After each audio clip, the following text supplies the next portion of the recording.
Oh, man, that's a good one. I like that one, man. Well, ladies and gentlemen, it's that time for the Sportz.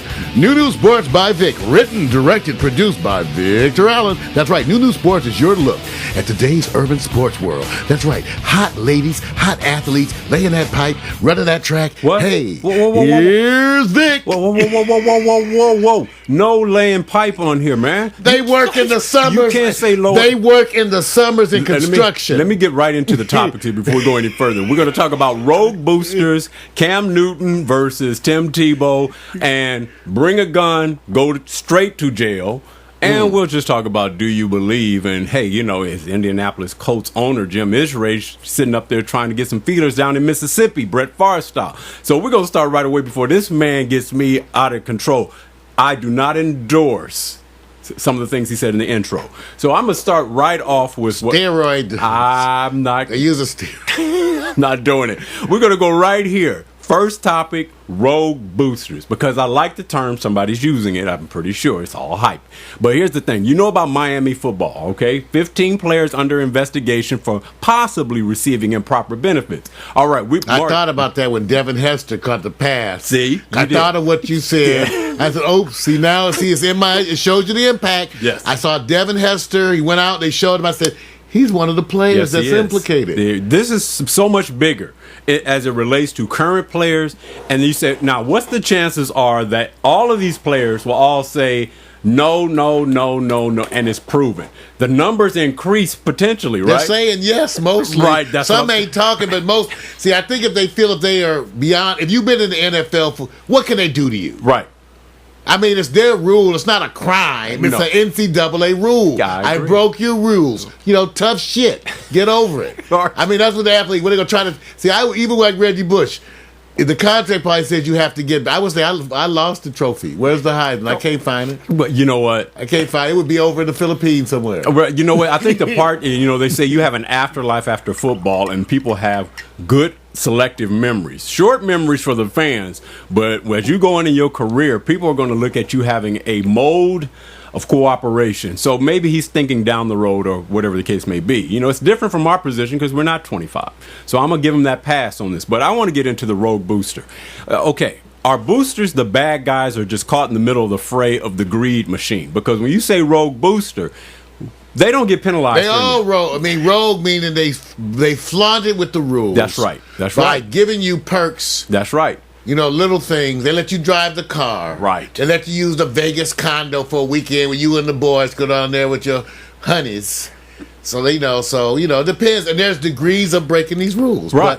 But, okay, so it's a hot new term. Right. And the term may be oversimplified or may be just hyped. But here's the part. Isn't it true that the boosters do get, because boosters really control the direction of coaching, a lot of other influences, correct? One of the things that comes with being a contributor, especially a regular financial contributor, anything, is usually clout. Yes. So some of these people, their parents, their grandparents are longtime contributors to the program and have given thousands, maybe even hundreds of thousands of dollars to the program. I don't know, some of them I don't know if they've got millions, but at least hundreds of thousands. That's right. And so it's very impactful, especially when you have schools that have large traditions of giving. Right. When they win, Vic, when they're in a winning thing, like they're in a big, say you have a school with a tradition, right, and they hit a winning streak, all the folks come out giving money. Of course. And it's huge amounts of money.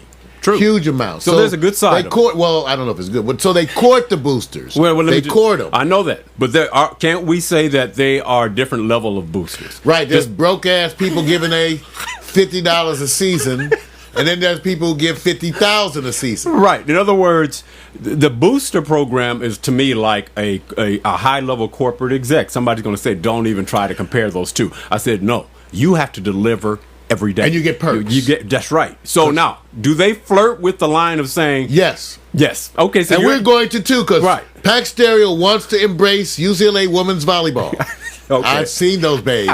You know what? Stay on the And we've also subject. Women's track. Okay. Vic and I, it has nothing to do with their fine ass butts and legs. Okay. Vic and I want to embrace and support and boost UCLA. Don't we want to be boosters for UCLA women's track? Let me say this. Women's track. It's the only thing that he sits back and endorses now. At the same time, but still coming down to it. No, Mar, I agree, because the part of this is that I don't think of the boosters. When they say the boosters, he says, look, what can I not do? He says, give me what I cannot do. Well, we probably know they know that they're not supposed to go and offer those improper benefits, right? Right, and in the past, some schools were known for even asking the boosters to do. Right. Some coaches were actually known to tell them, go talk to so-and-so, or they would tell the booster, so-and-so needs help. Okay, now here comes a question I have. How valuable, on a scale of 1 to 10, are boosters in two conditions? One, that they follow the law of the land versus flirting with the outer edge of it. Give me 2 votes. 1 to 10, that they follow the rules. How valuable are the boosters? Nobody follows the rules. First of all, okay, I'm not trying to indict rich folks. It's not that they just say, we want to break the rules. They just think they're above the rules. Right. So that's what it comes down to. Now you have rich millionaire guys who used to go to play. Jimmy Jones played at University of Arkansas. Right. I mean, he loves football. Right. Come on now, I'm just saying. Right. He's going to do stuff if the team needs it. You could come to him, we need some more weights. Right. So-and-so got somebody pregnant. Right. Or so-and-so's in jail. Could you make a call? Right. One of our players got arrested for armed robbery. Jimmy, could you make a call to the, just help it out a little bit. Look, we're talking about the same corporate influence that's practiced on and off of the field. This is no different. So the reason why I'm saying this is like somebody saying, how valuable is the sales force? And I know working in corporate America, people in certain departments, marketing, executive decisions, boards, everybody had this thing about, well, the salespeople don't, they're just going out there and selling. I said, remove your sales force from your empire or your organization and see how well you do. No, you're right. It's a different thing. So I'm rating how valuable are the boosters, whether they're rogue or not. They're valuable. Imagine the NBA. Imagine, for example, the millionaire NBA players, Michael Jordan. Right. North Carolina. Right. Those associations are there, the players to embrace it for the most part. Yes. And therefore you can see how having a history and being in the finals and having a number of players in the NBA, you have millionaire alumni. You have lots of millionaire alumni. Lots. Right. Think of Notre Dame, Ohio State. The big pressure. ones. Right. SC even. Those are big, dude. So the pressure on a booster to provide is incentivized by them saying there's a area of gray here where you say, do you need to be effective by flirting outside of the lines? Is that necessary? Or can we still deliver competitively across the university landscape? Because there are universities, just like conferences, that get more money. So think of the boosters coming from a weak conference trying to encourage players to come play at that university in that conference. Do they have to go a little bit further to get that revenue dollar in bowl games and the championships? They don't have to, but they do. My point is, if you would liberalize the rules anyway. Right. From the NCAA and have the players finally start getting some financial rewards, at least some other some monies. So are we both saying that to some degree, I'm not saying they should break the law or break the rules, but are boosters in a position where they say, look, we don't get to sit here and relax and just la-di-da. We have to work to competitively get the athletes to our program. And the ones who take it, or the other ones just give money so that you can do that. Right. So in the end, I'm just kind of looking at are they forced to, or we just got some bad boosters out there who shouldn't be doing the things they're doing? It's the same. I think they do it for the same reason people contribute to. Many people with money contribute to political campaigns. There you go. Okay, I got They want to be seen as part of the team. They do. I'm not saying all of them, but they want to be seen as part of the team. Right. A contributor to the team. Right. It has a lot of public relations benefits if you want that thing. Right. And so. Yeah, no, I agree. And look, I'm not endorsing it, but I do believe they're just, to me, they're out there trying to balance the boost. They're part of the booster program, which I call it. It's a collection of individuals. And they're saying, you need to go out and deliver. Okay, what do you need? To some degree. Because they want them to win. What do you need to win? Right. And also powerful ones politically. When you're used to people coming to you for favors anyway, what difference does it make that it's the school? That's right. I mean, you got a player busted for armed robbery or for driving 118 miles an hour under the influence of marijuana, and it's saying he already smoked it when the police started. Stop. Sometimes those boosters will come in and get help to work the police to get it reduced. Much in the ways that pretty women, especially Caucasian ones, seem to be able to not have to go to jail. Or Lindsay Lohan, don't they get to say she visits jail, cries, and they let her out? Look, I believe that there's it's the world today. Look, the part that happens is there's not an endorsement. What happened in Miami is very flagrant. When I say very flagrant, if all comes to pass that this is all true, no way do I sit there and say you need to do that. You had a cat there who was going like buck wild, and then him being involved in a Ponzi scheme, he just went way outside the sphere. So I'm just saying, rogue boosters, this may be an anomaly, or do we find that there are more out there like him that just haven't probably been caught? More out there. And I will say this too, even though he was caught in a Ponzi scheme, if we were to look at the millionaires out there and use our own definitions, we would think a bunch of them were crooks. Right. I understand. Okay, now whether some of them stole in a legal way. Right. So that they can say, no, I followed the law, but they still stole. Right. They just got out of it because they were able to work the law. Right. It's still stealing. Yeah. So a whole bunch of millionaires are thieves. Well, that's probably the easiest way to become a millionaire. Right. Is to be a thief. Look, I do think the boosters, they're necessary, and you have to have them. They work a valuable position. It's like lobbyists in politics. As much as you hear about the presidents and you hear about the committees, you hear about everything else, lobbyists play a role as much as if you know about what lobbyists keep the money flowing. They do. So I can't argue against it. All right, I'm going to go to the next one. This is interesting because I don't have any information as it relates to who I prefer, Cam Newton versus Tim Tebow, because they both are what they would call BCS championship winners. Both are big. Both are strong. I would say Tim Tebow tends to have the credibility of having what they call the all-American prototype, being such a wonderful marketing exception to what they usually get. Here's this guy that they want to win. Now, they both come from that same place of not being a traditional quarterback. Everybody knows that they're not there because they brought intangibles that led them down the way. Speed, athletic ability, strength, all those things, but not the technique quarterback that they say, oh my God, he's got all these skills. So at the end of the day, we got 2011, the season that's yet to start technically. So at the end of the season, I want to see if the dollar value is matched on who they think they're getting their money's worth. And it doesn't matter if one player is not yet to play. If he's on the bench and he's not playing, you still paying him a check. So your dollar value has to equate to the investment.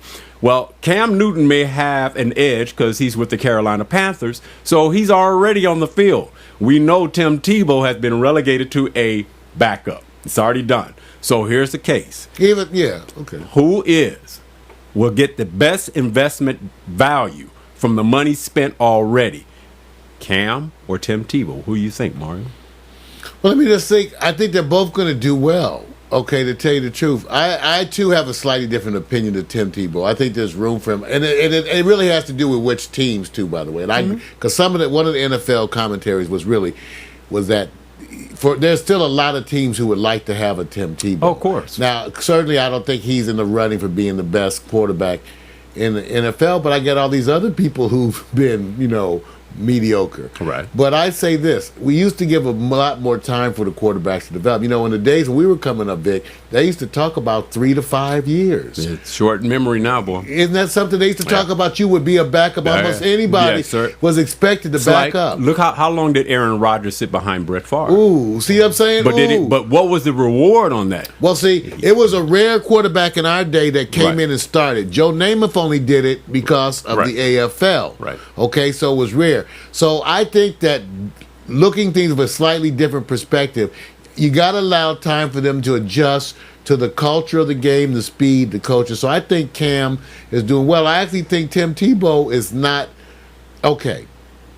Rex Grossman is the one I'll point to. I'll say, known for terrible arm, they were calling him. They still went to the Super Bowl. He's now with the I think there's a role for quarterbacks who do certain things well, who learn the systems. That's what I'm saying. Right. And Tebow, I think, can do that. So I think it's going to be close. I don't know what Tebow's making.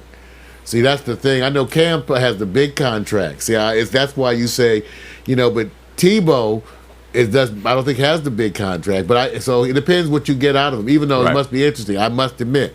Watch this game. I still say, like one of the commentators, a lot of his game was running over college linebackers. And he keeps trying that in the NFL. They're going to ring his damn bell. These are specialists. And I keep watching it. I say, dude, you need to get that into your hand. Right. Even though I must admit, Vic, what he did smart. You notice his slides, though? Yeah, but still to me, that whole running thing, if you're going to try to be Mr. Running quarterback in the NFL, can't do it. Yeah, the days of Randall Cunningham and Steve Young, all those days, they prove that you can sit there and have a running quarterback. Montana, you can go on back. But you do want the Tom Brady where he goes, look, I need to have a long life in the NFL. If I can stay within the sphere and be more accurate about what I do, I will sustain my life cycle. He's not going. Scramble that's not him. Out of danger, not the running thing. I have the same fear for all of them, including Michael Vick. Yeah, I think is a way better runner than Tebow is. Right, and I have my concerns over him running that. But if they can learn to run constructively, to use it to disrupt the defense, to use it to run away from danger, then they got to get Fran Tackington to go teach him or something. I'm just saying there were cats who did this. Use it smartly. I want you to be mobile. Right. And that's important to me as a quarterback. But I don't need you trying to make yardage down the field. Hey, look, I look at Aaron Rodgers, and he got to sit behind and watch Brett Favre and says, you notice he used to do a scrambling, Elway style, all that. He says, but as you get down that area where you say, look, my accuracy is more important, it takes less energy, thinking more so, knowing the routes, and then also having the talent around me to match what our schemes are, he'll have a better lifestyle. Changing Tebow into that, most people don't realize how hard it is to take somebody who's a certain type of quarterback and convert them into that. Not many success stories. That's why I think Aaron Rodgers was already a traditional quarterback. So I'm just saying, if at the end of the day, you have to make a choice, Mario, and here it is.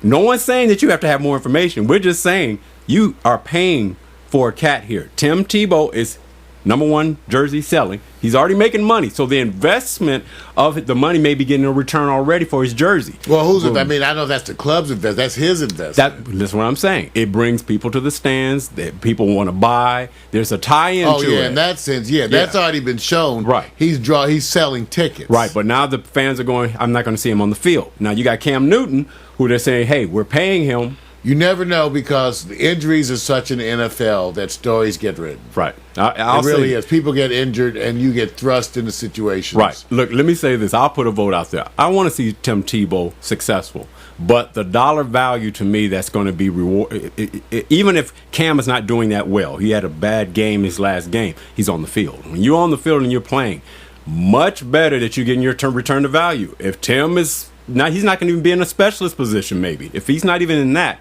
you're paying him and he's just sitting there. Oh, yeah. Even though, like I said, I'm not sure what they're paying him, but it still sounds like a good financial investment. Depends on what you're paying and what you're getting in return.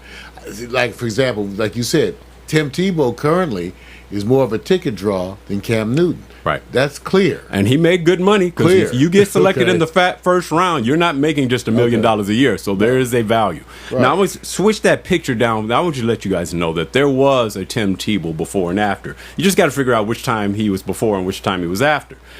I like that he's made a progression. What he used to be He's lighter, too. I was wrong. He's not only bigger, faster, he's lighter. Right, he's lighter. And that just shows you that you can win if you put your mind to it. But what we're going to do right now is just take some line items and see if we know, if we can look at the stock between Tim and Cam and see what we think. We're not the specialists on this, Mario, so you can follow along with me. We're just going to compare what do you think you're getting, and you're going to find this a close association. So let's compare. Bigger. Tim Tebow, Cam Newton. Watch this one. It's easy. I don't look at penis size, Vic. All right. Cam Newton is bigger. He's taller. He is much more. You know what? You're not cooperating. I'm just going to go on down the line, damn it. That's because you got it set up. I can't believe this. Because you got a setup. I got a show going on. Because you got a setup to make Tebow look bad. Why you want to compare him on? How about, okay, go on. It's so unfair. Of course he's bigger. Who's faster? Cam Newton. Okay. Quarterback technique. Cam Newton. Leadership. Tim Tebow. There you go. Good. Intangible. Tim Tebow. There you go. Who do the ladies prefer? Cam Newton. There you go. You lose Cam. No. Tim Tebow. Tim Tebow. We had him in here, dude. Women who did not even know sports were voting for Tim. We got to check some more women. So I just gave. I thought Cam's supposed to be a hunk or something. Wait a minute. Wait. I thought he's supposed to be just saying. I'm saying right now, the ladies love him for what he represents. He's just not a physical specimen to them.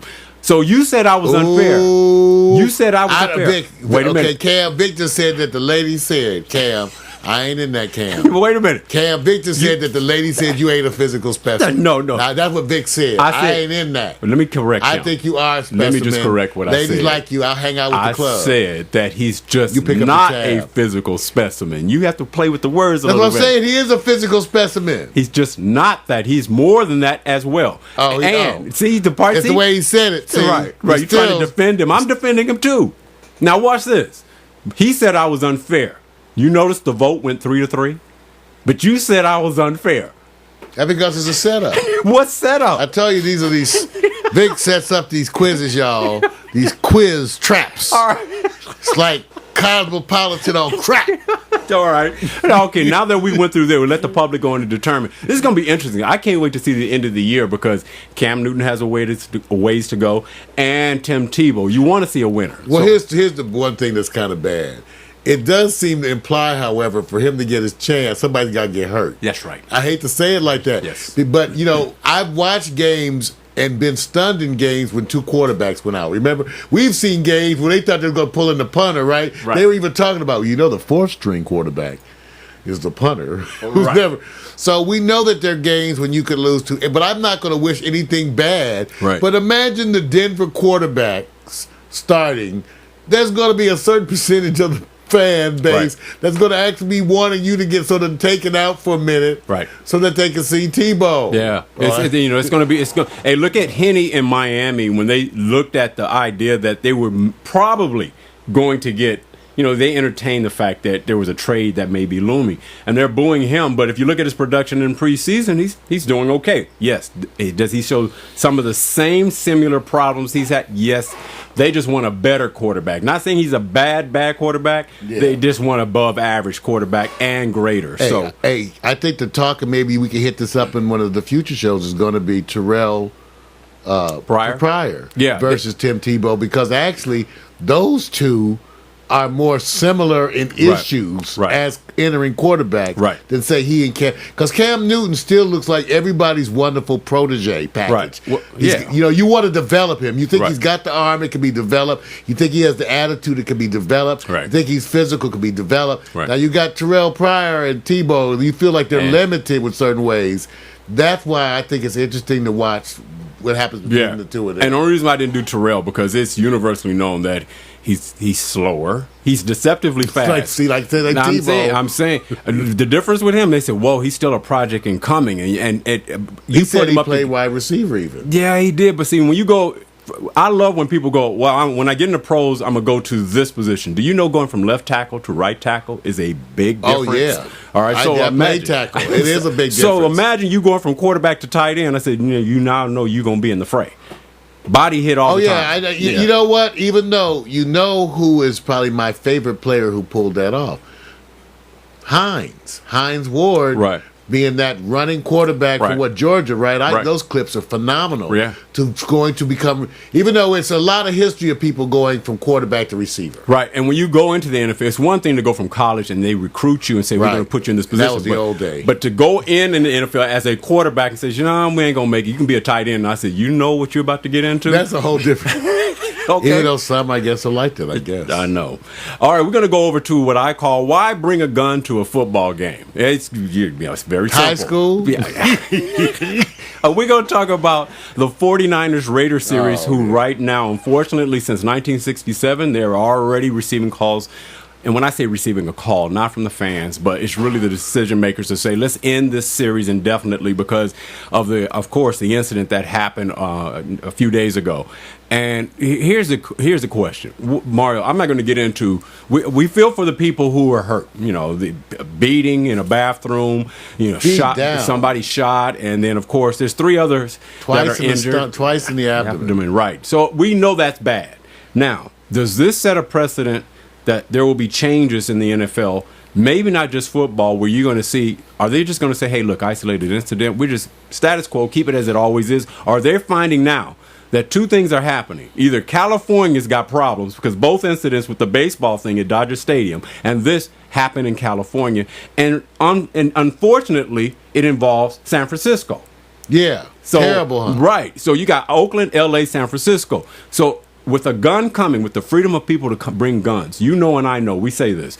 When we're talking to a crowd or a fan base, we all say, don't be bringing guns. But the cats that's doing it are not watching these programs. So how do you enforce protecting the fans and others? It's really a worldwide issue. One of the things I didn't report on today in the good news, bad news segment, Vic, is they had this big issue. They had a big shooting outside of a Mexican soccer game. Right.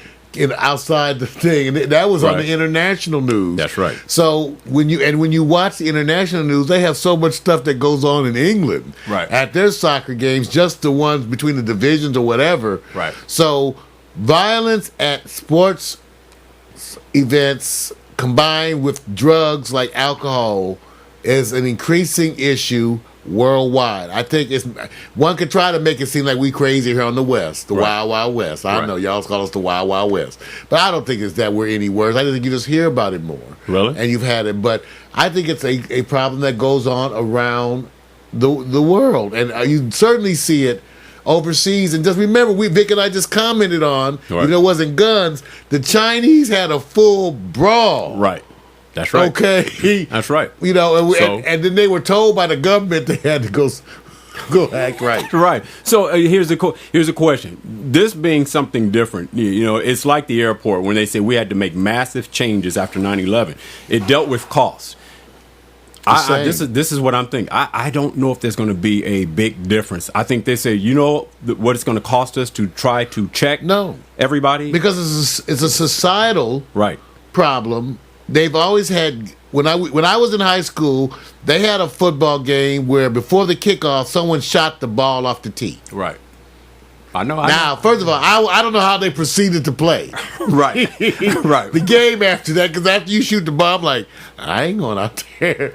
But I'm just saying, so shootings at sports events are not new. Oh, right. So what do we do as a society, Vic? It's like, it's one of those things that acceptable. So in other words, I don't know. I wouldn't say it's acceptable, but I just say, boy, what do we do? Because you're going to immediately have to deal with it in college, and then high school. That's right. If you're going to judge it by the event that occurs, you know you're going to have events at high schools, gangs and all that. You're going to have shootings. This is my sad story where I have nothing and no doctrine to turn around and connect everybody with the decision makers. I don't.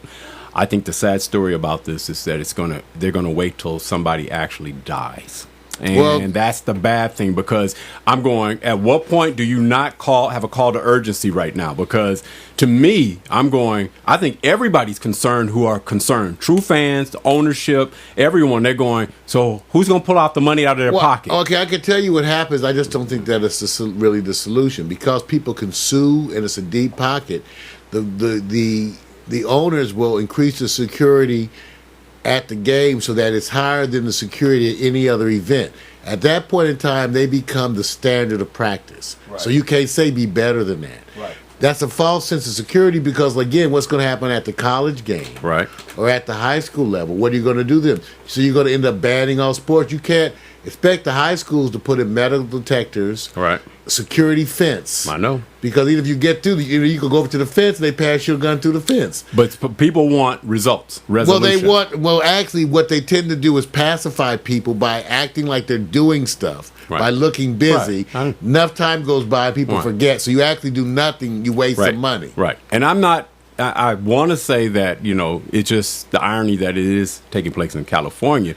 says a doctrine about the fans in California, right? Well, like I said, I just think it's a matter of what you hear. But no question, we as a society have to deal with the issues of what is security and what would be a reasonable expectation of security, because you don't live in a society where you can do that around the clock in every place and every time. I agree. You don't have those kind of resources. Yeah, usually it takes something a little bit more. This was a disaster, believe me. I mean, this was a disaster, but unfortunately, what do you say to people who have kids? They're bringing what they really say. What do you say? And I don't want to be cruel, but I can tell you what happens.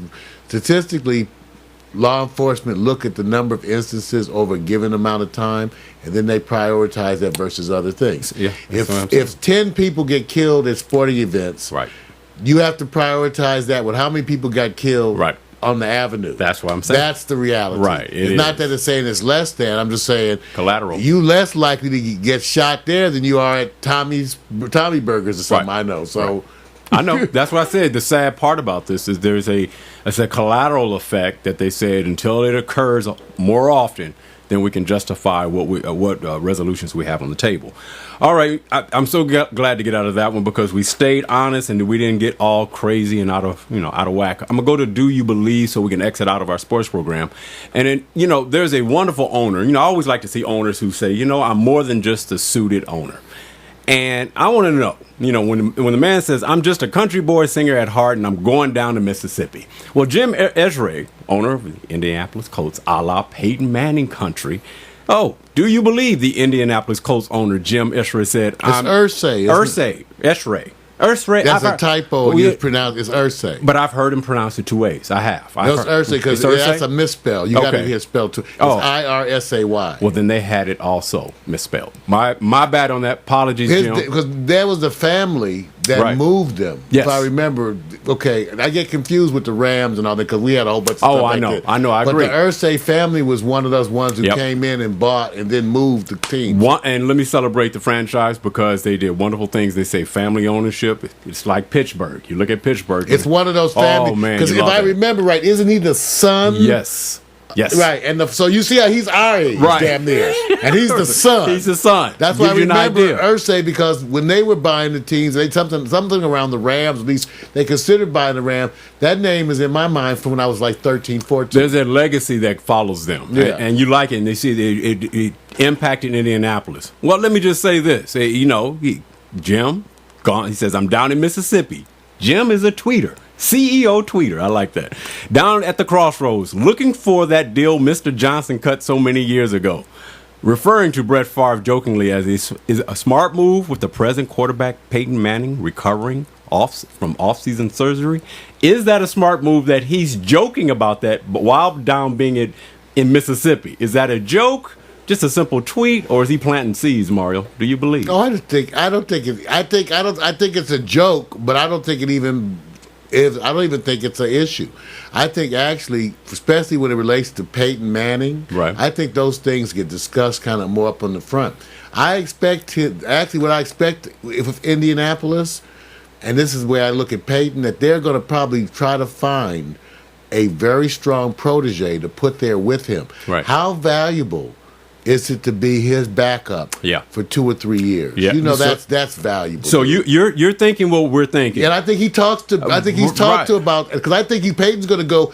Isn't Peyton Manning one of the people we think is going to be a coach? Yes. Is anybody else? Well, the dude's a football mind. He's going to be somewhere in football. Yeah, he's going to be. He's not going to just stop quarterbacking and go. Right. He's going to be active, and I think I really see him as a coach. Right. As a very strong competitive coach. Let's see how he does it. Right. But I think he's actually looking at forward his career and looks forward to both mentoring, potentially some of the great ones, because you've seen it happen in other franchises. Right. Joe Montana, Steve Young, you've seen these things happen, and I think it's really more of him sort of just mentioning in a laughing way as time moves on. And Peyton knows he's getting older. I think that they know it, and I think that they know it. They're committed to him finishing out his career there, and I think that they laugh or joke about it. But I think they're all right. So do you think is any element of this kind of different with Peyton Manning because the idea that you're looking?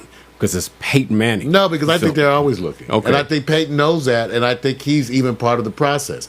I think when you're certain kinds of quarterbacks, especially the way the teams are set up, I think they actually look for their next quarterback to see how they're going to merge. But they with always. them. Yeah, and pull them in. Like Aaron Rodgers, you know that franchise is going to try to have him working with those other quarterbacks, that kind of a thing. And again, those are the kinds who tend to embrace it. So we'll see. I see. The part that makes me laugh is that if you have other tweets coming from Jim, pre, as well as post, but this one is the one that they focus on, then I can understand. That's just the media thing. Yeah, that's right. Yeah, I understand that. But if you're tweeting this, if you're saying this, no matter what you're saying that's a joke, you are planting what they call the joking seed to say what? Is this a spin from him? Because there's spin now. I just don't give him all that credit. He comments on something that everybody's talking about. Right. I don't know if that's seeding the spin. I just think it doesn't make any difference. They're all talking about it anyway. Right. He could have avoided this and it wouldn't have made any difference because, like I said, everybody's talking about Peyton Manning recovering from off-season surgery, which is a big deal. How he's going to be. So I think it doesn't make any difference to have casual references that indicate that you're looking at that. I expect that you're looking at that. We know that. We know that. But we love the idea that, like you said, sometimes I wish I could be down on the fringe and going, here's the conversation when they first have to say, we are looking. We love that conversation between Peyton and the ownership. That's not going to happen. We're not in the room. Yeah. But I found this the same way you did. A nice joke. I didn't take it and run and plus, with it. I think, okay, to me, only a really stupid player, doesn't think that they're always looking. Right. They always act like they're looking. Right. Everything around you see players being shuffled, coming and going every year. You'd have to be almost blind, deaf and dumb to think that they're not looking. Right. They're always looking to replace you. That's their job. Right. No, I know that. But see, the part that we want and everybody steps up and wants to comment on is that once the energy and once the activities take place, it is a story. No matter whether they do it or not, because we hear about the scouts and we hear about everybody. They say they're constantly every day looking to plug positions over and over and get the best players. That's it. It's the part where it gets elevated. So I'm saying this is a joke. It's not elevated yet because they know they're going to try to elevate it. It's like every Brett Favre rumor or something. They're going to elevate it and make it. It's a story because people are interested. Right. All right. Our last Do You Believe? With the recent New York Giant cornerback, Terrell Thomas, torn Achilles. Oh, terrible. I saw this injury during a preseason game against the Bears. That was actually last night. Should less preseason games be played with the veterans? Here's a case where you could see the players cried. They said, imagine, it's not just his injury, everything changes. Because they said it's his position and that he is what they call a vital part here. With that, this may be an anomaly. Should the veterans or the seasoned players, the ones that are high profile, deliverers, play less? Because this just killed their season. They already got 3 cornerbacks injured off the New York Giants, and here is the 4th, or 3 players in that secondary. Should they be playing less in the preseason? Oh, I don't know. I think the problem is once you look at it even and try to evaluate it statistically, which is what they're going to do, you end up still having to interpret. For example, one could argue that lack of preseason conditioning, which could include hitting, could lead to more injuries within the season because you're not conditioning the people with the right frame of mind. Right.